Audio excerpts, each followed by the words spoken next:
नमस्कार, स्वागत आहे तुमचं सुषमाज किचनमध्ये। आज आपण उपवास स्पेशल खास रताळ्याची खीर बनवणार आहोत। अगदी सोप्या पद्धतीने आपण ही खीर बनवणार आहोत। अगदी छान दाटसर रबडी सारखी ही खीर तयार होते। ही खीर तुम्ही नवरात्रातल्या उपवासाला, श्रावण महिन्यामध्ये किंवा संकष्ट चतुर्थीला पण तयार करू शकता। अगदी सोपी रेसिपी आहे आणि झटपट तयार होते। ही खीर खाल्ल्यानंतर बराच वेळ पोट भरल्यासारखे वाटते आणि भूक पण लवकर लागत नाही। त्यामुळे उपवासात खायला अतिशय उपयुक्त अशी ही खीर आहे। रेसिपी शेवटपर्यंत बघा। रेसिपीला लाईक करा, चॅनलला सबस्क्राइब करा।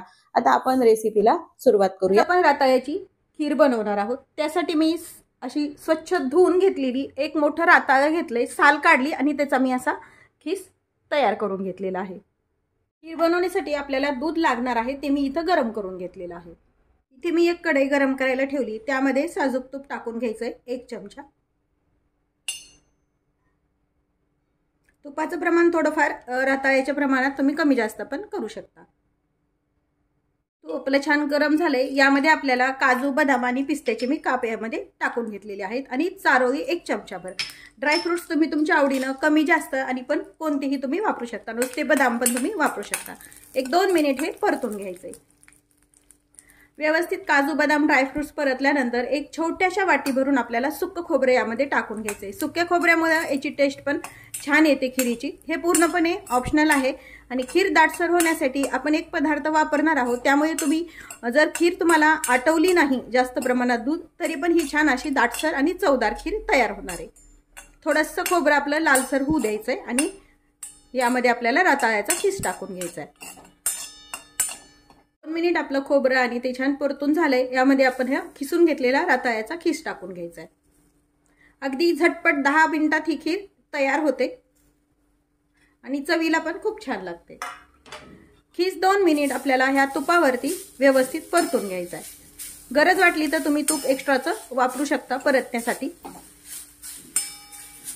याची जर तुम्हाला खीर करायची नसेल तर तुम्ही या पद्धतीने शिरा पण तयार करू शकता। या वेळेला थोडं परतून घ्यायचं, आपण जसा शिरा बनवतो तशी यामध्ये साखर टाकून घ्यायची। दोन्ही पण रेसिपी अगदी छान लागतात। खोबऱ्यामुळे खीरीचा वास खूप छान येतो। तुम्ही यामध्ये ओलं खोबरं पण वापरू शकता, मी सुक्क खोबरं वापरले ओलं नसल्यामुळे। आता हा खीस छान परतून झालाय, व्यवस्थित मऊसर पण झालाय। आता यामध्ये आपण जे गरम केलेलं दूध आहे ते टाकून घ्यायचंय। पूर्ण दूध नाही वापरणार आहे मी, थोडंसं दूध यामध्ये टाकून घ्यायचंय। आता हे जे दूध आहे गरम केलेलं ते टाकून घेऊया। दुधाचं प्रमाण तुम्ही गरजेनुसार वापरायचंय। साय असेल तर त्यासहित तुम्ही हे दूध टाकून घ्या, अगदी छान चव येते। तुम्हाला जशी घट्ट पातळसर खीर आवडते त्या प्रमाणात तुम्ही यामध्ये दूध वापरायचंय। जरी आता आपल्याला खीर घट्ट झाली तरी तुम्ही यामध्ये नंतर छान आपल्याला वरतून गरम करून पण दूध टाकू शकता। थोडंसं दूध मी अजून वापरतेय, साधारण 1-2 मोठ्या कपानी दूध हे वापरलेलं आहे। व्यवस्थित ही खीर आता आपल्याला दुधामध्ये छान शिजवून घ्यायची। ही जी खीर आहे तोपर्यंत आपण शिजून घेऊया। आपल्याला दूध आटवायचं नाही यामध्ये पूर्णपणे, त्यामुळे याच्यात एक जिन्नस आपल्याला वापरायची, तोपर्यंत त्याची आपण तयारी करूया। मी एका वाटीमध्ये जे आपण दूध घेतलं होतं ना, त्यातलंच थोडंसं दूध काढून घेते। यामध्ये साधारण 2 चमच्यांनी मिल्क पावडर वापरायची। मिल्क पावडर जर तुम्हाला वापरायची नसेल तर नाही वापरली तरी चालते। खूप जण उपवासाला चालती नाही चालती, त्यामुळे मिल्क पावडर तुम्ही नाही वापरली तरी चालती। मिल्क पावडर जर नाही वापरली तर काजूची पावडर वापरू शकता तुम्ही, किंवा मग जास्त वेळ तुम्ही दूध आटून खीर तयार करू शकता। पण मिल्क पावडरमध्ये अगदी घट्टसर आपली खीर लवकर तयार होते। आणि ह्या दुधामध्ये आपण ही व्यवस्थित गुठळ्या न होता मिक्स करून घ्यायची। तोपर्यंत आपल्या रताळ्याच्या खीरीलाही छान उकळी आलेली आहे आणि व्यवस्थित शिजल्या गेली। आता यामध्ये आपण साखर टाकायची। साखर तुमच्या आवडीनं कमी जास्त करू शकता। 3 ते 4 चमचे आपण ही साखर टाकून घेतली।